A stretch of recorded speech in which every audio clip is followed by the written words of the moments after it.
Hello everyone and welcome back to another video. Today I'm going to be installing some R1 Concepts drilled and slotted brake rotors as well as their semi-metallic pads.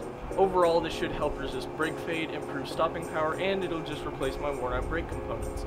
R1 Concepts also offers a lower tier pad being their ceramic, and then what I think based on what they say is a higher tier pad being their OEM Plus Performance. However, for this specific vehicle, they don't offer a street performance pad, so that's why I didn't go with that. Hopefully maybe they watch this video and they release them, I don't know. With that being said, it's time to get the truck up in the air.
So I'm wanting to repaint this caliper because it's pretty rusty and I think it just kind of looks unattractive.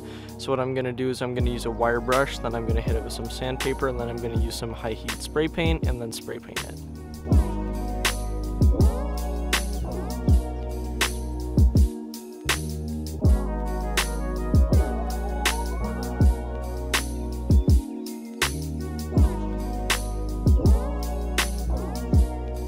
So I've got everything masked off with masking tape and then some paper towels to just cover stuff up to stop some overspray.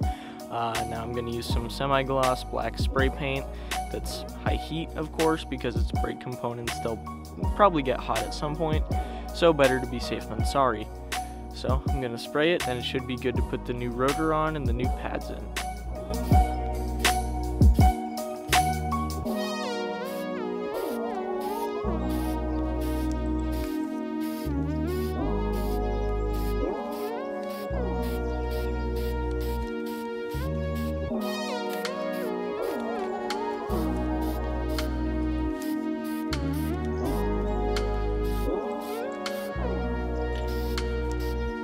Now that everything's off, I'm going to go ahead and I'm going to take the rotor off of the hub.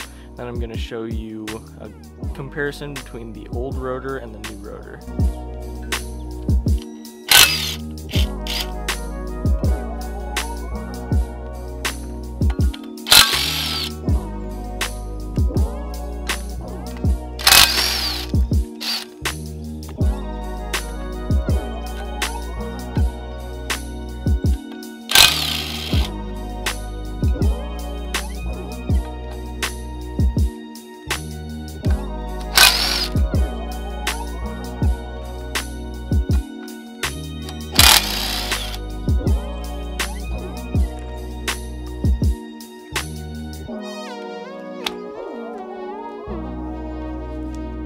So here is the driver's side factory rotor, or at least OEM replacement rotor. I don't know if they were changed at all.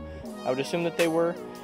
This one was the worst of the two rotors. It was below the minimum thickness spec. On the back side here, you can see that there's a pretty gnarly kind of line there. And then there's a pretty big lip on this part here. So overall, just not in great condition. One of the things that's different about the new rotors, the drilled and slotted ones, versus the factory rotors is the venting. So, as you can see here, the vents are not symmetrical really. They're just kind of thrown all over the place a little bit. And then if we take a look at the aftermarket rotor, you can see that the venting is all consistent. Now, another difference that is a result of this rotor replacement is that these are directional rotors. So this is going to be the passenger side rotor because these are directional. You can kind of tell because when you have it like this, you want this side to be, this line here, you want it to be pointing backwards. Or, you know, you can have it facing the other way. It depends. I can't stop you from doing whatever you want, but that's how they recommend installing it. You can also see that these new rotors are zinc coated, so they're not going to rust like the old ones, except for this zinc coating will wear down here on where the pad is going to make contact, but that's okay because the rest of it's going to still be in better condition. With that being said, I'm going to start prepping the wheel hubs for paint, and then I'm going to paint them, and then can put the rotors on, then the pads and the repainted calipers.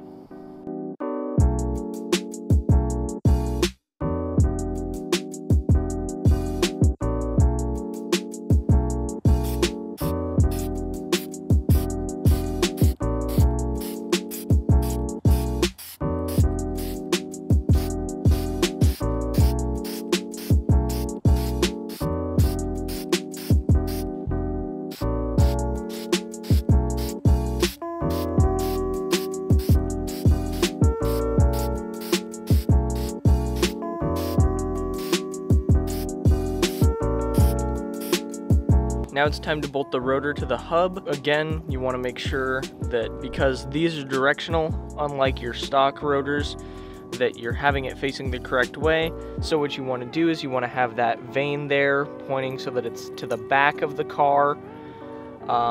Because this is the driver's side, this is the correct one for the driver's side because the vane is pointing that way, which is to the back, and that's how you know.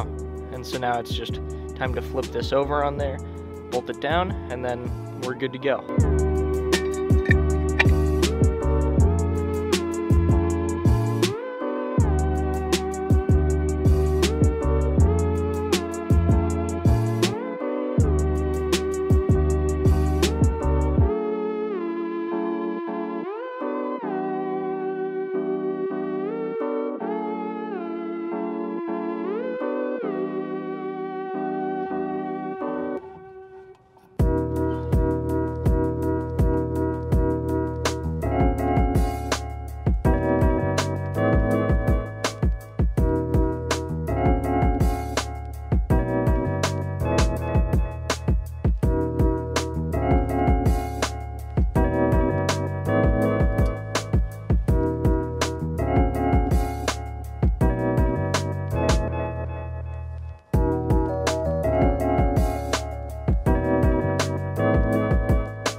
everything's installed, torqued down, and the truck is on the ground, it's time to do the break-in procedure.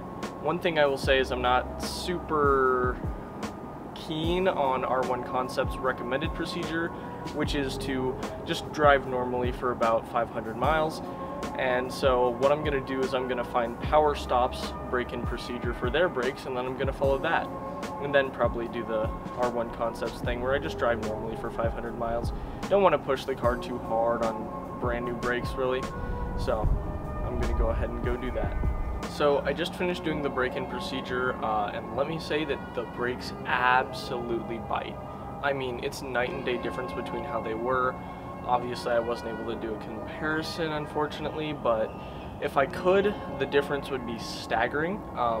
They also dissipated heat really quickly afterwards. We used a thermometer that could tell the temperature of the surface, so you can tell that the fact that they're drilled and slotted is actually doing a good job. Now again, I wouldn't recommend following R1 Concepts' recommendation of just driving normally for 500 miles. That's how you get uneven pad and rotor wear, and that's not great.